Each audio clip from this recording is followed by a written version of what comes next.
There have been reports that President Zelensky said, he's looking to look at the plan, that there's been reports about the Trump administration proposing a plan. Can you just give an update on where Russia-Ukraine stands, and does the president plan to speak with Zelensky anytime soon, or when can you expect that? So I'm happy to provide an update. I've seen quite a bit of reporting on the latest with Russia-Ukraine, so let me clarify and give you guys the truth on where it currently stands. President Trump has made it very clear since day one, and even on the campaign trail, that he wants to see this war come to an end. He's grown increasingly frustrated with both sides of this war, Russia and Ukraine alike, for their refusal to commit to a peace agreement. But nevertheless, the president and his national security team are steadfast in seeing this war come to an end, to end the killing and deliver on the president's promise. Special Envoy Witkoff, Marco Rubio, have been working on a plan quietly for about the last month.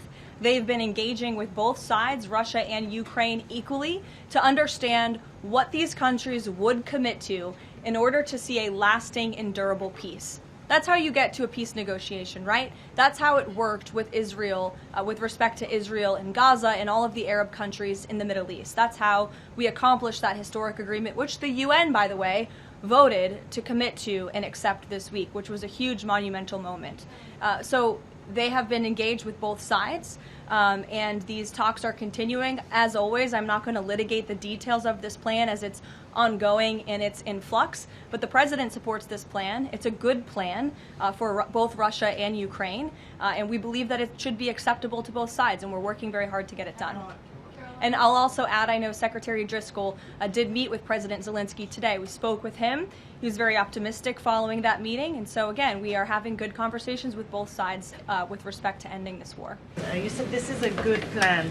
So according to our sources, this proposal demands major concessions from Ukraine and doesn't demand much from Russia. So was Russia involved in drafting Your this? understanding is wrong. Have you read the full plan?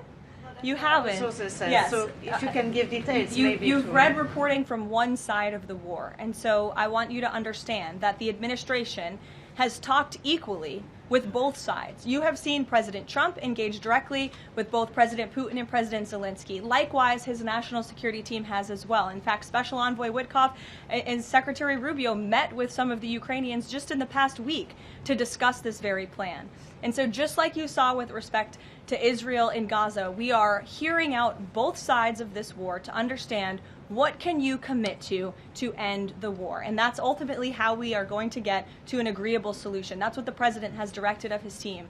I know there's a lot of criticism out there and a lot of doubters, but I would just remind you of the historic success that this president and his team accomplished in the Middle East. We believe that is possible with Russia and Ukraine, and we're hoping and working very hard to achieve that. Karoline, there are reports that Qatar is acting as a mediator in the Ukraine peace process. Can you confirm that, and why did the president choose that country? I'm not going to get into further details other than what I previously shared, which I think was quite a bit of information.